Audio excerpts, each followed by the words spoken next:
dinamiche. Adesso abbiamo l'onore e la fortuna di avere Giuseppe Gandin, che è uno degli esponenti di spicco del turismo veneto, risorsa fondamentale del Veneto d'oggi, ma credo che avrà degli argomenti validi perché questa risorsa diventi il reale petrolio di una regione e di uno Stato futuro. A te la parola, Giuseppe, e grazie per essere intervenuto.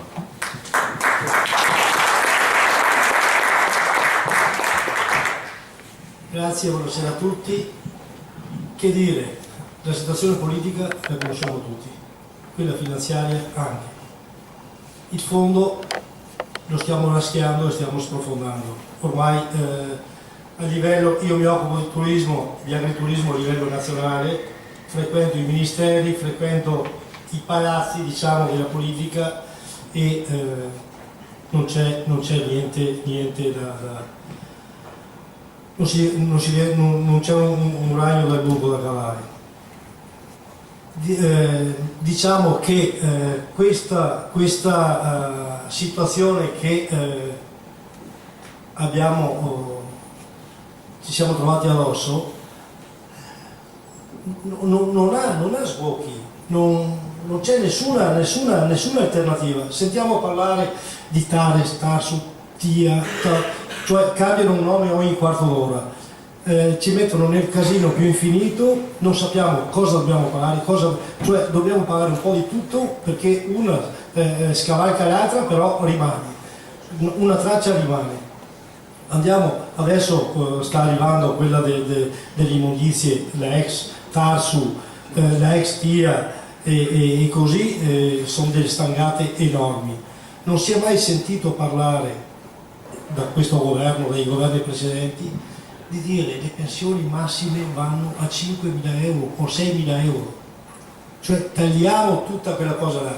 I parlamentari adeguiamoli agli altri paesi europei, non è possibile che noi abbiamo il doppio di parlamentari che hanno gli altri paesi, il 100 e 200% di macchine in più. Abbiamo dei ministri, abbiamo visto l'ultima, quella di Brunetta, che è stato fermato sul posto dei forconi, quando gli ha detto andate a lavorare. Dico, ma che pulpito, un personaggio di quella levatura che si permette di dire a chi lavora di andare a lavorare e lui va a Cortina con la scorta, non avendo... chi si occupa di... chi si occupa di Brunetta?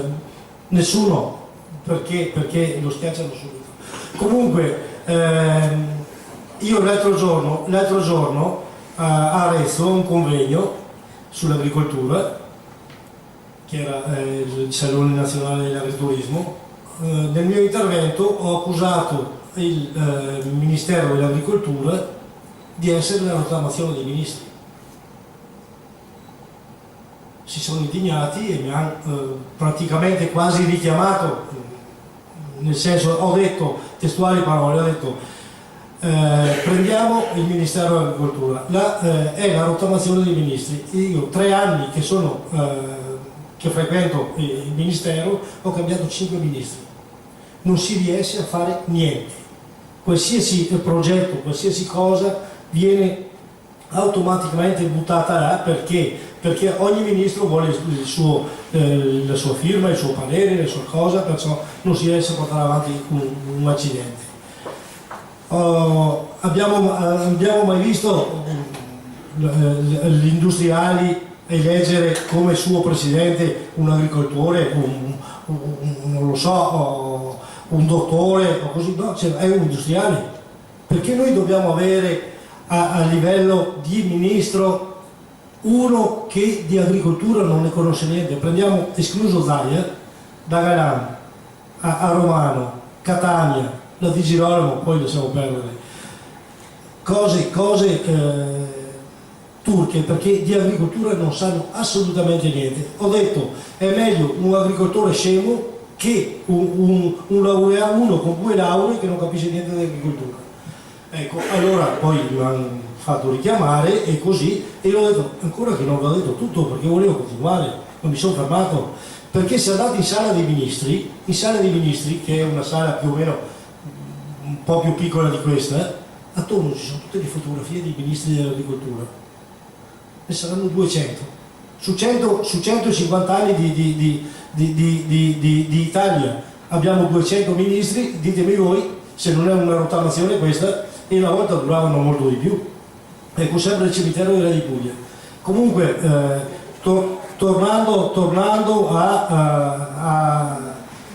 al nostro Stato qua, siamo praticamente, l'Italia è fallita, è inutile che ce lo raccontiamo, l'Italia è fallita, non ha più risorse e proprio non c'è più niente da fare. Se vedete, loro vivono sull'altro mondo. Una considerazione, io e l'ho detto spesso, è brutto dirla, però sono 60 anni e qualcosa che non c'è più una guerra. Questo cosa vuol dire? Che loro si sono creato un mondo inattaccabile, un mondo talmente protetto, un mondo talmente impenetrabile che loro la fanno tutto e di tutto. Nessuno li può togliere. Andiamo a votare? Votiamo loro. Non andiamo a votare? Rimangono loro. Dov'è la sovranità del popolo? Ditemi come possiamo mandarli via da là? Perché se va via uno o due di quelli che sono là, perché sono o stravecchi o perché vengono magari allontanati da loro, perché ogni tanto qualcuno devono buttarlo via, devono trovare fuori qualcosa per far vedere che fanno qualcosa al suo interno, però da là non riusciamo a spostarli neanche a morire, nessuno. Perché io vorrei vedere il popolo italiano che vuole cambiare la classe politica. Come può fare? Come può mandarli a casa? Gente che ha 80 anni, 90 anni, sono dentro là che devono a cominciare dal capo dello Stato, che chiamarlo capo dello Stato secondo me è anche è troppo, diciamo, ecco. Non voglio. Comunque l'unica soluzione secondo me è questa. L'unica soluzione è di andare per conto nostro. Io devo dire che ogni tanto mi chiamano a fare due parole, a dire qualcosa, e devo ringraziarli perché sono delle persone che si sono messe a lavorare per noi, diciamo, per il Veneto, non lo so se si vuole ricostruire il Serenissimo o se si vada in quella direzione, comunque andare per conto nostro e riuscire a trattenerci qua il nostro lavoro, perché noi riusciamo ancora a fare reddito. Perché riusciamo a fare reddito? Perché riusciamo ancora a lavorare e essere tra virgolette competitivi, anche se non lo siamo, perché facciamo più ore dell'orologio, perché cominciamo col buio, finiamo col buio, continuiamo a lavorare, le nostre ore non contano niente, perché se noi dovessimo, noi imprenditori, sia agricoltori che artigiani che piccola industria, piccola e media industria, perché la grande industria non ha mai pagato tasse, anzi ha sempre preso, e quella è un'altra cosa, diciamo, se noi facciamo un conto della nostra, di un calcolo di dire ma mettiamo il nostro costo orario paragonato a un operaio, quello che prende meno, noi prenderemo tanti di quei soldi di tutte le ore che facciamo da vivere come navabili, invece le nostre ore non contano niente per quello che riusciamo ancora a sopravvivere. Comunque abbiamo una soluzione, sta a noi adesso decidere il nostro futuro, ma non il nostro futuro, quello dei nostri figli, che è più importante del nostro, perché noi, almeno parlo per me e per qualcuno della mia età, la nostra vita più o meno ce la siamo fatta e in qualche maniera andiamo anche a concluderla. Però i giovani non hanno futuro, i giovani dobbiamo pensare per loro, dobbiamo lavorare in questa direzione, perché anche loro hanno bisogno di avere uno Stato, avere un futuro sicuro, un futuro migliore, perché qua siamo arrivati a un punto di non ritorno. Io dico, ringrazio appunto da Busato a tutti quanti quelli che lavorano, a Rocchetta e compagnia bella, che lavorano per questa causa, che veramente è da fargli un plauso e dirgli bravi, perché stanno spendendo il suo tempo, il suo denaro, perché non è che vengano pagati sicuramente, perché così sono queste cose. E se le cose vanno bene, vabbè, ha fatto il suo dovere. Se vanno male invece si dice, se c'è qualcosa che non funziona, ma come si fa a fare via sbaglio. Ecco, perché poi anche questo bisogna metterlo in conto. Ecco, io li ringrazio, gli faccio un in bocca al lupo e speriamo che arrivi presto il 16 e di esprimerci con parere favorevole a questa causa. Grazie.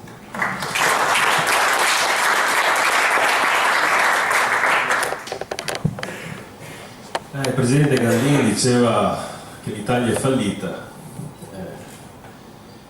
E forse sarà per quello che questi governanti ormai hanno finito gli argomenti per riuscire a proporre qualche soluzione, insomma.